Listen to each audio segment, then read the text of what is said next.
Medicover Hospitals, Vizag's most trusted hospital. 04068334455. ఒక గిరిజన మహిళకు జరిగిన సంఘటన 10 రోజులైనా ఈ ప్రభుత్వం స్పందించకుండా ఈరోజు ఉదయం ఏదో మంత్రి గారు వచ్చి చూసిపోయినట్టున్నారు. కానీ మంత్రి గారు వచ్చి చూసినప్పుడు కూడా లేడీ డాక్టర్స్ లేదనేది ఐడెంటిఫై చేయకుండా వెళ్ళిపోయినది నిజంగా బాధాకరం. అంటే ఈరోజు మేము వచ్చి చూస్తే కానీ 4 లేడీ డాక్టర్స్ ఉన్నా కూడా ఈరోజు ఆ అమ్మాయికి ప్రైవేట్ పార్ట్స్ ఎంత డ్యామేజ్ చేస్తున్నారంటే అంత డ్యామేజ్ చేస్తున్నారు. ఎంత మానవత్వం కోల్పోయి మృగాల్లాగా ప్రవర్తించున్నారు. మాకు అర్థమైంది ఏంటంటే ఆమె ల్యాండ్ వాళ్ళకి ఇవ్వొద్దని వాళ్ళ భర్తకు చెప్పినందుకు, వాళ్ళ భర్త భయంతో ల్యాండ్ ఇచ్చినందుకు ఆ ల్యాండ్ తీసుకున్న వాళ్ళు ఈ రకమైన అరాచకం చేసిండనే స్పష్టంగా అర్థమైంది. ఇప్పటికైనా ఈరోజు ఈ జిల్లా అంతా కూడా రాష్ట్రంలో ముఖ్యమంత్రి గారు, గౌరవ ముఖ్యమంత్రి గారు రాష్ట్రంలో జరుగుతున్న అన్ని ఇన్సిడెంట్స్ చూస్తూ ఉన్నారు. ఈరోజు ఈ జిల్లాలో ఈ జరిగిన ఇన్సిడెంట్, ఒక మహిళల పట్ల జరిగిన ఇన్సిడెంట్ ఏదైతుందో ఈ సంఘటన పట్ల స్పందించాలి, రివ్యూ చేసుకోవాలి, ఏం జరిగిందని తెలుసుకోవాలి, ఆ కుటుంబానికి భరోసా ఇవ్వాలి. ఎందుకంటే భూమి విషయంలోనే వాళ్ళకున్న కొంత భూమిని వాళ్ళు తీసుకోవడానికి ఆ లేడీ ఒప్పుకోలేదనే ఒకే ఒక దాంతో అంత మానవత్వం మర్చిపోయి ఈరోజు చేస్తున్నారు. ఈ సంఘటన జరిగింది. బట్ ఇమీడియట్గా రివ్యూ చేసుకొని వాళ్ళ భూమి వాళ్ళకి ఇప్పించాలి. వాళ్ళ కుటుంబానికి అండగా ఉండేటట్టు ఒక 50 lakhs వాళ్ళకి ప్రభుత్వం తరఫున ఆసరా ఉండేటట్టు చూడాలి. ట్రీట్మెంట్ ఇక్కడ కాదు, ప్రైవేట్ హాస్పిటల్లో హైదరాబాద్ షిఫ్ట్ చేయండి. ఎందుకంటే నిజంగా ప్రైవేట్ పర్స్ చాలా చాలా చాలా అంటే చాలా దారుణంగా చెప్పుకోలేని స్థితిలో ఉంది. అమ్మాయి ఒక రకమైన షాక్లో ఉంది. ఆ షాక్ నుండి తోరుకోలేని పరిస్థితులలో ఉంది. కాబట్టి ఒక హాస్పిటల్ షిఫ్ట్ చేసి, హైదరాబాద్ షిఫ్ట్ చేసి మంచి ట్రీట్మెంట్ కూడా ప్రభుత్వమే ఇప్పించాలి. ఎందుకంటే ఇన్ఫెక్షన్ అవుతుంది. పెట్రోల్తో క్లాత్ చుట్టి, క్లాత్ మీద పెట్రోల్ పోసి, పెట్రోల్ తగిలి, పెట్రోల్ అంటుపెట్టేసి అరెస్ట్ చేశారట. అమ్మాయి చెప్తుంటే కళ్ళకి వెళ్ళి నీళ్ళు వచ్చింది. కాబట్టి ఇమీడియట్గా మంచి ట్రీట్మెంట్ ఇప్పించాలి. అదే కాకుండా ఆ కుటుంబానికి భరోసా ఇవ్వాలి. వాళ్ళ భర్త వణికిపోతూ ఉన్నాడు. బయటకు వచ్చేస్తారు, మళ్ళీ మమ్మల్ని ఏదో చేసేస్తారు, మీరు ఎవరికైనా చెప్తే, పేర్లు చెప్తే చంపేస్తామని ముందే భయపెట్టించారు. కాబట్టి వారం రోజులైనా నా భార్య ఇంట్లోనే ఉంది, ఇంట్లోనే ఏడ్చుకుంటుంది అని చెప్తా ఉన్నాడు. కాబట్టి అలాంటి ధైర్యంగా ఇచ్చి, అలాంటి భయం లేదని భరోసా ఇవ్వాల్సిన బాధ్యత కూడా ఇటు ప్రభుత్వం మీద ఉంది.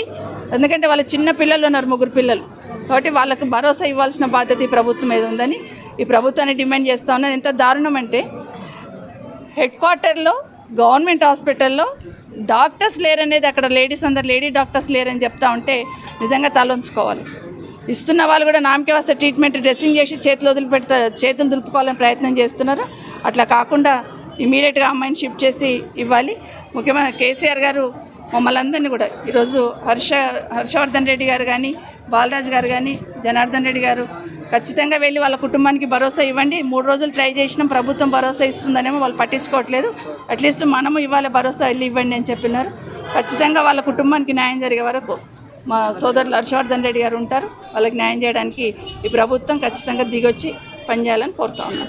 అందరికీ నమస్కారం.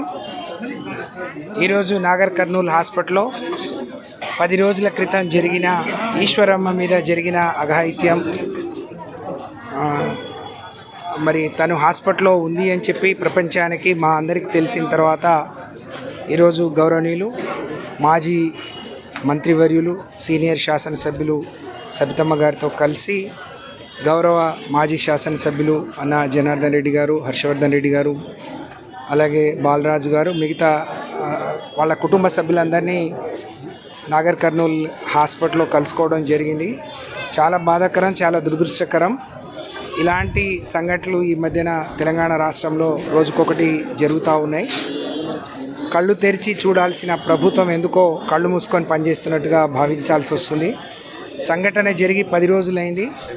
వాళ్ళు ప్రవర్తించిన తీరు, ఆమె పట్ల మరి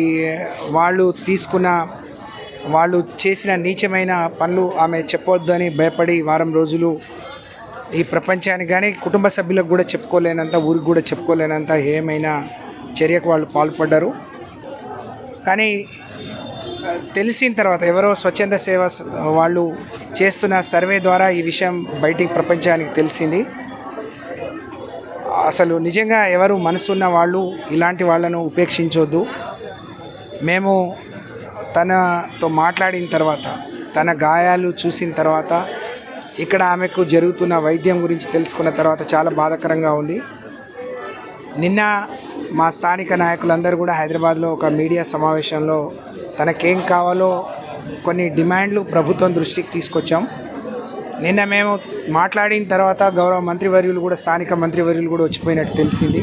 ఎంత బాధాకరం అని అంటే ఇంత పెద్ద ప్రభుత్వ హాస్పిటల్లో 4 మహిళా డాక్టర్లు ఉండి తను ఒక మహిళగా చెప్పుకోలేని గాయాలైనా చెప్పుకోలేని ప్రైవేట్ ప్లేస్లో ఇలాంటి ఇబ్బందులు జరిగినా కూడా ఒక మహిళా డాక్టర్ లేకపోవడం శోచనీయం.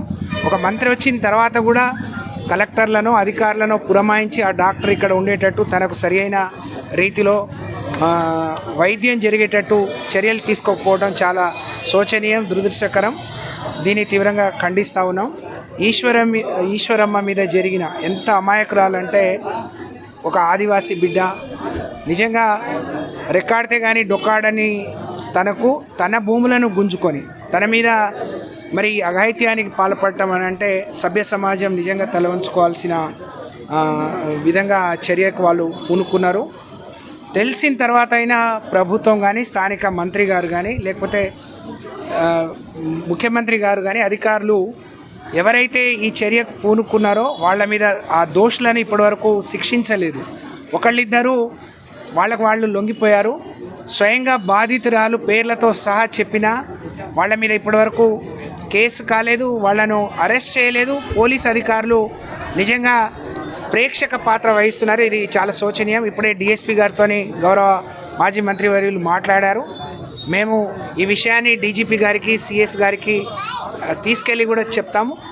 వెంటనే దోషులను అరెస్ట్ చేయాలి, కఠినంగా శిక్షించాలి. ఆ అమ్మాయి పేర్లు చెప్పి నేను చెప్తాను కానీ వాళ్ళందరూ ఆ దోషులను సపోర్ట్ చేస్తున్నారు. నేను శివ అని చెప్తే శివమ్మ అని ఒక మహిళా పేరు పెట్టుకున్నారు. నా మీద ఎవరు ఈ ఘాతకానికి పాల్పడ్డారో నేను చెప్పినా కూడా నోటితో చెప్పినా మరి వాళ్ళు చర్యలు తీసుకోవట్లేరని బాధపడుతుంది. ఇంతకంటే దురదృష్టం, ఇంతకంటే అన్యాయం ఇంకోటి ఉండదు. కాబట్టి మేము పార్టీ పరంగా మా నాయకులందరూ కలిసి తన కుటుంబానికి కొంత సహాయం చేశాము.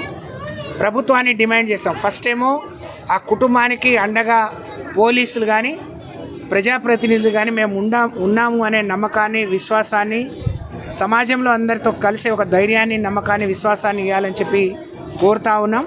అలాగే ఆ బాధితురాలికి సరియైన వైద్యం సకాలంలో జరగాలి. అవసరమైతే ఎక్కడైనా ప్రైవేట్ కార్పొరేట్ హాస్పిటల్లో, ఎందుకంటే రేపు ఆమె బాడీలో ఇన్ఫెక్షన్ ఉంది, అది ఇంకా ఎక్కువైతే ఆమె ప్రాణానికి కూడా ప్రమాదం. ఆమెకి ఇప్పటికీ ఫీవర్ ఉంది.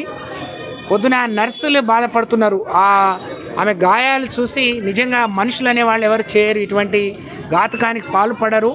అలా చేశారు. ఒక తల్లికి పుట్టిన పిల్లలైతే మరి వాళ్ళకు కూడా ఆడపిల్లలు ఉంటే నిజంగా సిగ్గుతో తల వంచుకోవాలి. అలాంటి పని చేశారు. మీరు సరియైన వైద్యం ఇప్పియండి అని చెప్పి వాళ్ళే చెప్తున్నారు. కాబట్టి మేము కలెక్టర్ గారితో ఇక్కడే మాట్లాడాం. డీజీపీ గారి సిఎస్ గారికి కూడా చెప్తాం. ఆమెను మంచి హాస్పిటల్లో మంచి ట్రీట్మెంట్ అందించే విధంగా చర్యలు తీసుకోవాలి. అలాగే ఆ కుటుంబాన్ని అన్ని రకాలుగా 3 పిల్లలు ఉన్నారు. ఆమెకి 26 ఏళ్ళు. భర్త కూడా భయపెడుతున్నాడు. ముందు రోజు చెప్పిన పేర్లు చెప్పడానికి వణికిపోతూ ఉన్నాడు. మేము చెప్తాము, కేసు పెట్టి వెంటనే బయటికి పంపిస్తారు. మా ఊర్లో మమ్మల్ని బతకనియరు. వాళ్ళు ఇప్పటికే 2-3 సార్లు కొట్టబోతే నేను తప్పించుకొని పారిపోయాను. కానీ ఆఖరికి వాళ్ళ చేతిలో చిక్కి ఈ పరిస్థితి వచ్చింది. నేను బతుకుతానో సస్తానో అని చెప్పి భయపడుతున్నారు. కాబట్టి వెంటనే వాళ్ళను అరెస్ట్ చేయాలి. వాళ్ళకు నమ్మకాన్ని కల్పించాలి. ఆమెకు మంచి వైద్యం అందించాలి.